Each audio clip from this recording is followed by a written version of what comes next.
ఇంట్లో చూస్తే అందరూ చదువుకున్న ప్రబంధ పండితులు. ఒకరు ప్రొఫెసర్, ఇంకొకరు ఐఐటీ ఎంటెక్ టాపర్స్. కానీ ఆ ఇంట్లో నుంచి వచ్చిన ఒక కుర్రాడు మాత్రం నేను సినిమాల్లోకి వెళ్తా, యాక్టర్ అవుతా అంటే చుట్టుపక్కల వాళ్ళు ఎలా చూస్తారు? పండిత పుత్ర పరమసుంఠ అని ఘాటుగా కౌంటర్లు వేశారు. కానీ కట్ చేస్తే అదే కుర్రాడు ఈ రోజు గ్లోబల్ లెవెల్‌లో స్వీడిష్ ఫిల్మ్ ఫెస్టివల్‌లో బెస్ట్ యాక్టర్ అవార్డు కొడతాడని ఎవరైనా ఊహించారా? పెళ్లి చూపులు సినిమాలో నా సావు నేను సస్తా నీకెందుకు అని ఒకే ఒక్క డైలాగ్‌తో స్టేట్ మొత్తాన్ని తన వైపు తిప్పుకోవడమే కాదు, మల్లేశం, బలగం లాంటి సినిమాలతో ప్రేక్షకులను థియేటర్లలో ఏడిపించడం కూడా మన దర్శి స్పెషాలిటీ. కానీ ఈ రోజు మనం చూస్తున్న ఈ సక్సెస్ వెనుక మీకు నాకు తెలియని ఎన్నో గుండె తరుక్కుపోయే ట్విస్టులు ఉన్నాయి. ఎన్నో అవమానాలున్నాయి. అసలు కేవలం రూ. 50 జీవితం నుండి మొదలై ఈ రోజు కోట్ల ఆస్తికి ఎలా చేరుకున్నాడు? అతని కొత్త సినిమా ఇడుపు కాగితం వివాదం ఏంటి? ఈ వీడియోలో అన్ని విషయాలు నీట్ గా క్లియర్ గా మాట్లాడుకుందాం. ఎక్కడ స్కిప్ చేయకుండా చివరి వరకు చూడండి. చాలా మంది అనుకుంటారు సినిమాల్లోకి వచ్చిన ప్రతి ఒక్కరి వెనుక ఏదో ఒక గాడ్ ఫాదర్ బ్యాక్గ్రౌండ్ ఉంటుంది అని. కానీ దర్శి లైఫ్ స్టోరీ మొత్తం డిఫరెంట్. ప్రియదర్శి పూర్తి పేరు పులికొండ ప్రియదర్శి. మన దర్శి 1989 ఆగస్టు 25న తెలంగాణలోని ఖమ్మం జిల్లాలో ఒక పక్కా మిడిల్ క్లాస్ తెలుగు ఫ్యామిలీలో జన్మించారు. ఆయన తండ్రి పులికొండ సుబ్బాచారి గారు. వృత్తిరీత్యా ఒక ప్రొఫెసర్ అతను. అమ్మ పేరు జయలక్ష్మి. దర్శికి కేవలం 2 ఏళ్ల వయసు ఉన్నప్పుడే వారి ఫ్యామిలీ ఖమ్మం నుండి హైదరాబాద్ సిటీకి మకాం మార్చేసింది. అలా దర్శి చైల్డ్హుడ్ అంతా మన హైదరాబాదీ గల్లీలోనే గడిచింది. తనకు 10 ఏళ్ల వయసు వచ్చే వరకు పాత బస్తీలో నివసించిన వారి ఫ్యామిలీ ఆ తర్వాత సిటీ చివర్లో ఉన్న గచ్చిబౌలి ఏరియాకి షిఫ్ట్ అయ్యారు. అక్కడే అసలు ట్విస్ట్ మొదలవుతుంది. ఇంట్లో నాన్నగారేమో ప్రొఫెసర్. మరి అలాంటి ఇంట్లో పిల్లల చదువు మీద ఎక్స్పెక్టేషన్స్ ఏ రేంజ్ లో ఉంటాయి? మీరే ఊహించుకోవచ్చు. దానికి తోడు ప్రియదర్శి చెల్లెలు కూడా భయంకరమైన ఇంటెలిజెంట్. తను ఐఐటిలో ఎంటెక్ పూర్తి చేసి ఒక హై పొజిషన్ లో సెటిల్ అయింది. సో ఆటోమేటిక్ గా ఇంట్లో అందరి కళ్ళు దర్శి వైపు తిరిగాయి. నువ్వేమవుతావురా అని అడగడం స్టార్ట్ చేశారు. మనోడు చదువులో ఎలా ఉండేవాడంటే, నిజం చెప్పాలంటే దర్శికి చదువు అంటే అస్సలు ఇంట్రెస్ట్ ఉండేది కాదు.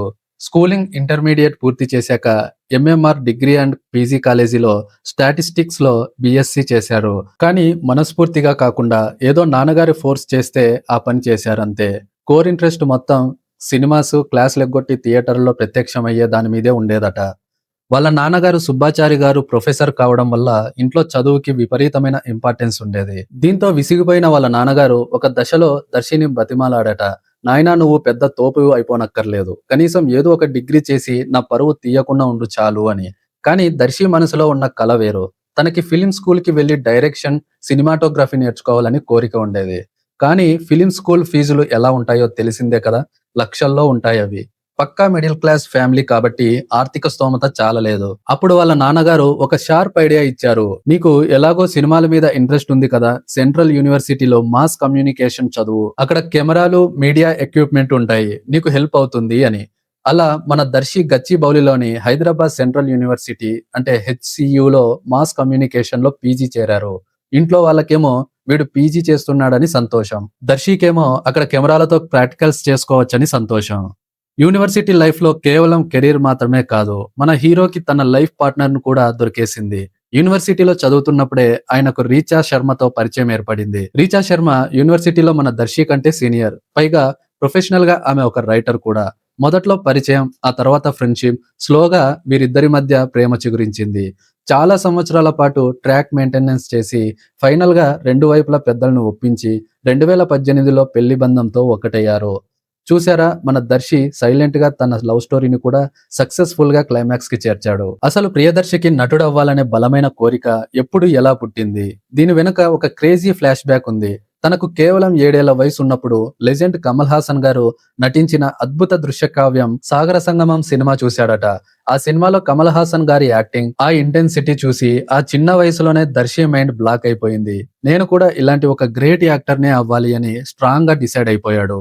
కమల్ హాసన్ గారితో పాటు megastar Chiranjeevi, super star Rajinikanth అంటే మన దర్శికి పిచ్చి ప్రాణం. అలాగే డైరెక్టర్స్ లో దిగ్గజాలైన కె బాలచందర్, కె విశ్వనాథ్, సింగీతం శ్రీనివాస్ గారులంటే ఆయనకు ఎనలేని గౌరవం. అయితే ఇండస్ట్రీలోకి వచ్చిన కొత్తలో ఎవరూ అవకాశాలు ఈజీగా ఇవ్వరు కదా. మొదట్లో ఎన్నో షార్ట్ ఫిలిమ్స్ లో యాక్ట్ చేశారు అతను. ఆ రోజుల్లో షార్ట్ ఫిలిమ్స్ కి బడ్జెట్లు ఉండేవి కావు. యాక్ట్ చేస్తే కేవలం తినడానికి ఫుడ్ పెట్టేవారంతే. లేకపోతే ట్రావెల్స్ ఎక్స్పెన్సెస్ కోసం చేతిలో రూ. 50, రూ. 100 పెట్టేవారు. ఇమాజిన్ చేయండి, రూ. 50 దగ్గర నుంచి కెరీర్ స్టార్ట్ చేయడం అంటే ఎంత గుండె ధైర్యం ఉండాలి. ఎన్నో అవమానాలు భరిస్తూ ప్రతి షార్ట్ ఫిలిం లో తన డైలాగ్ డెలివరీని, యాక్టింగ్, బాడీ లాంగ్వేజ్ ని పదును పెట్టుకుంటూ వచ్చారు. ఫైనల్ గా ఆ హార్డ్ వర్క్ కి రిజల్ట్ 2016లో వచ్చింది. ఈ విషయం చాలా తక్కువ మందికే తెలుసు. ప్రియదర్శి సిల్వర్ స్క్రీన్ మీద మొదటిసారి కనిపించింది టెర్రర్ అనే మూవీతో అని. ఈ మూవీలో మనోడు కామెడీ క్యారెక్టర్ కాదు, ఒక డేంజరస్ టెర్రరిస్ట్ రోల్ లో యాక్ట్ చేసి క్రిటిక్స్ నుంచి మంచి ప్రశంసలు అందుకున్నాడు. కానీ ట్రూ సెన్స్ లో ఆయన కెరీర్ ని, లైఫ్ ని మాత్రమే కాదు, టోటల్ టాలీవుడ్ ట్రెండ్ నే మార్చేసిన సినిమా మాత్రం పెళ్లి చూపులు. డైరెక్టర్ తరుణ్ భాస్కర్ డిజైన్ చేసిన కౌశిక్ అనే క్యారెక్టర్ లో మన దర్శి చేసిన రచ మామూలుగా లేదు. హీరో విజయ్ దేవరకొండకి ఫ్రెండ్ గా తిరుగుతూ పప్పు తింటే ఫ్యాట్ అంటావు, నా సావు నేను సస్తా నీకెందుకు లాంటి డైలాగ్స్ తో థియేటర్లలో నవ్వుల పూలు పూయించాడు. దీనికంటే ముందు ఒక పెద్ద మ్యాటర్ ఉంది, అది మనం అనలైజ్ చేయాలి. టాలీవుడ్ లో అప్పటి వరకు తెలంగాణ యాస అంటే కేవలం విలన్లకి లేదా కామెడీ రౌడీలకి మాత్రమే ఎక్కువగా వాడేవారు. తెలంగాణ యాస మాట్లాడితే అది ఏదో బ్యాడ్ క్యారెక్టర్ అన్నట్టు చూపించేవారు. కానీ పెళ్లి చూపులు సినిమాతో మన దర్శి ఆ ట్రెండ్ ని ముక్కలు ముక్కలు చేసేశాడు. ఎంతో స్వచ్ఛమైన, సహజమైన తెలంగాణ యాసతో హోల్సమ్ కామెడీ చేసి ప్రతి ఒక్కరి గుండెల్లో చేరిపోయారు. ఆ సినిమాతో ఆయన ఐఫా ఉత్సవంలో best performance in a comic role అవార్డును, అలాగే సైమా అవార్డ్స్ లో బెస్ట్ కమీడియన్ అవార్డును గెలుచుకున్నారు. దాంతో దర్శి జైత్రయాత్ర వెనుతిరిగి చూసుకునే అవకాశం లేకుండా సాగింది. జూనియర్ ఎన్టీఆర్ తో జై లవకుశ, మహేష్ బాబుతో స్పైడర్, రానా దగ్గుబాటితో ఘాజీ లాంటి భారీ చిత్రాల్లో అవకాశాలు దక్కించుకొని స్టార్ కమీడియన్ గా ఎదిగారు. ఇక్కడే మన దర్శి స్పెషాలిటీ బయటపడుతుంది. జనరల్ గా ఒక కమీడియన్ క్యారెక్టర్ క్లిక్ అయితే లైఫ్ లాంగ్ అదే రూట్ లో వెళ్లి రొటీన్ రోల్స్ చేసుకుంటూ వెళ్లిపోతారు చాలా మంది. కానీ Priyadarshi is a pure actor. 2019లో వచ్చిన మల్లేశం సినిమా ఆయన కెరీర్ లోనే ఒక గొప్ప మైలురాయి. పద్మశ్రీ అవార్డు గ్రహీత చింతకింది మల్లేశం గారి రియల్ లైఫ్ బయోపిక్ అది. చేనేత కార్మికుల కష్టాలను, ఆసు యంత్రాన్ని ఆయన ఎలా కనిపెట్టాడో చూపించే క్యారెక్టర్ లో దర్శి అసలు యాక్ట్ చేయలేదు, జీవించేశాడు. ఫిలిం కంపానియన్ వారు ప్రకటించిన దశాబ్దపు ఉత్తమ 100 ప్రదర్శనల జాబితాలో దర్శి నటనకు స్థానం దక్కిందంటే ఆయన రేంజ్ ఏంటో అర్థం చేసుకోవచ్చు. ప్రేక్షకులను నవ్వించడమే కాదు, కంటతడి పెట్టించడం కూడా నాకు వచ్చు అని నిరూపించాడు దర్శి. దీని తర్వాత 2023లో వచ్చిన బలగం సినిమా గురించి ఎంత చెప్పినా తక్కువే. దిల్ రాజు ప్రొడక్షన్ లో, వేణు డైరెక్షన్ లో వచ్చిన ఈ సినిమా తెలంగాణ పల్లెటూరి జీవితాన్ని, బంధాలను అద్భుతంగా చూపించింది. ఇందులో సాయిలు అనే క్యారెక్టర్ లో దర్శి కనిపిస్తాడు. మొదట్లో స్వార్థం ఉన్న యువకుడిగా కనిపించి స్లోగా పరిస్థితుల వల్ల ఫ్యామిలీ వాల్యూని తెలుసుకునే వ్యక్తిగా దర్శి నటన అద్వితీయం. ఈ ఎక్స్ట్రాడినరీ పర్ఫార్మెన్స్ గాను ఆయనకు స్వీడిష్ ఇంటర్నేషనల్ ఫిల్మ్ ఫెస్టివల్ 2023లో ఇంటర్నేషనల్ బెస్ట్ యాక్టర్ అవార్డు వచ్చింది. హై స్టాండర్డ్ సక్సెస్ అంటే ఇదే కదా మరి.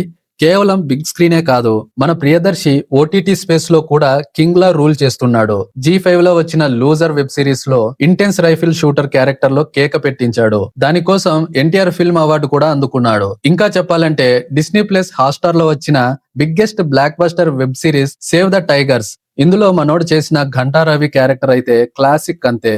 పాలు అమ్మేవాడిగా, ఇంట్లో పెళ్ళాం చేతిలో డైలీ తిట్లు తినే మొగుడిగా ఆయన పర్ఫార్మెన్స్ ఫుల్ లెంగ్త్ ఎంటర్టైన్మెంట్ ఇచ్చింది. ప్రతి సగటు భర్త ఘంటా రవి క్యారెక్టర్ కి ఫుల్ గా కనెక్ట్ అయిపోయారు. రీసెంట్ గా ఈ సిరీస్ నెక్స్ట్ సీజన్స్ కూడా డిజిటల్ ప్లాట్ఫామ్స్ లో రిలీజ్ అయ్యి విశేష ఆదరణ పొందుతున్నాయి. సరే, అయితే ఇప్పుడు మ్యాటర్ ఏంటంటే ఇండస్ట్రీలో ఎన్నో హిట్స్ ఉన్న మన ప్రియదర్శి నెక్స్ట్ సినిమా ఇడుపు కాగితం చుట్టూ ఒక రేంజ్ లో సోషల్ మీడియా వార్ నడుస్తోంది. నెట్ లో ఆంధ్ర వర్సెస్ తెలంగాణ నెటిజన్ల మధ్య ఒక చిన్నపాటి మాటల యుద్ధమే సాగుతోంది. అసలు ఈ టైటిల్ కి ఉన్న గొడవ ఏంటి? ఇడుపు కాగితం అంటే మీనింగ్ ఏంటి? మనం దీని గురించి పూర్తిగా క్లియర్ గా తెలుసుకుందాం. ఇడుపు కాగితం అనేది ఒక పక్కా తెలంగాణ రూరల్ గ్రామీణ పదం. పల్లెటూరి యాసలో ఇడుపు లేక ఇడుసు అంటే వదిలిపెట్టడం అని అర్థం వస్తుంది.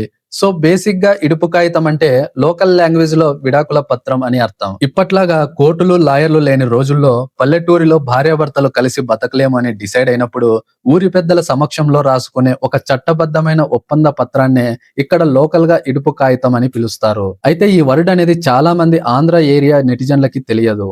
దాంతో వాళ్ళు ఏం చేశారంటే, ఇదేదో డబ్బింగ్ సినిమాలా ఉందే, దీన్నే తెలుగులోకి మళ్ళీ డబ్ చేస్తారా ఏంటి అని తెలియక ఫన్నీ పోస్టులు, కామెంట్స్ పెట్టారు. దీంతో తెలంగాణ నెటిజన్లు ఫుల్ గా ఫైర్ అయ్యారు.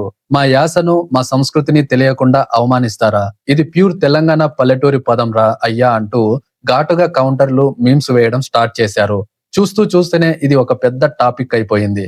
నిజం చెప్పాలంటే ఈ మూవీ ఇంకా రెగ్యులర్ షూటింగ్ కూడా స్టార్ట్ అవ్వక ముందే ఈ చిన్నపాటి కాంట్రవర్సీ వల్ల ఫ్రీ పబ్లిసిటీ అండ్ హైప్ విపరీతంగా వచ్చేసింది.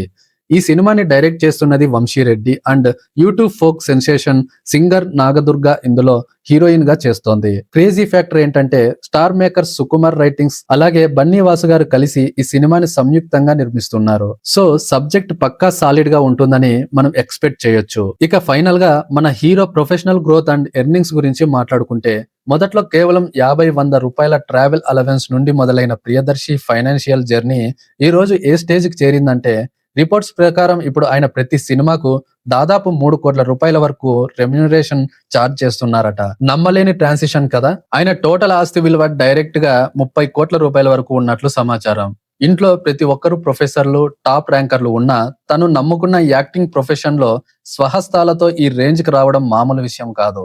డెడికేషన్ ఉంటే 50 రూపాయల కుర్రాడు కూడా 30 కోట్ల హీరో అవ్వచ్చు అని మన దర్శి ప్రూవ్ చేశాడు. సో ఇది మన Priyadarshi real and inspiring success story. ఈ వీడియో మీకు నచ్చిందని నేను అనుకుంటున్నాను. మీకు ప్రియదర్శి సినిమాల్లో ఏ క్యారెక్టర్ అండ్ డైలాగ్ అంటే ప్రాణం? అలాగే ఇడుపు కాగితం టైటిల్ కాంట్రవర్సీ మీద మీ పర్సనల్ ఒపీనియన్ ఏంటి? కింద కమెంట్ సెక్షన్ లో తప్పకుండా తెలియజేయండి. అలాగే ఈ వీడియో నచ్చితే ఒక లైక్ చేసి కొత్త వారైతే ఛానల్ ను సబ్స్క్రైబ్ చేసుకోండి. మరో ఇంట్రెస్టింగ్ టాపిక్ తో మళ్ళీ కలుద్దాం. జై హింద్.